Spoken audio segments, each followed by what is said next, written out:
खूबसूरत सी आंखें, प्यारा सा चेहरा, मीठी सी आवाज, प्यारा सा इखलाक, ये तो हुई मेरी बात। और सुनाओ कैसे हो आप? सरदार की शादी हो गई, उसने मुंह दिखाई में अपनी बीवी को गुलाब का फूल दिया। बीवी, मुझे नहीं चाहिए, कोई सोने की चीज दो। फिर क्या हुआ? सरदार ने नींद की गोली दे दी। वालद, हमसायों की लड़की को देखो, क्लास में अव्वल आई है बेटा। और कितना देखूं, उसे देख देख कर तो फेल हुआ हूँ।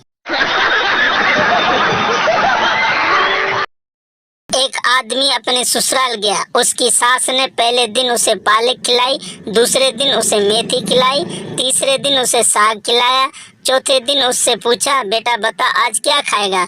आदमी ने जवाब दिया, मुझे खेत दिखा दो, मैं खुद चराऊंगा।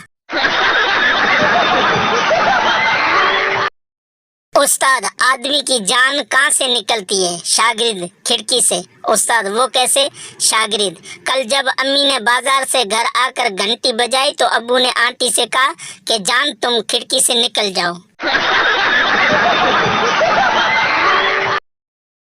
पहले हाथ में लो, फिर मुंह में लो, फिर थूक लगाओ, फिर सीधा करो, फिर सुराख में डालो।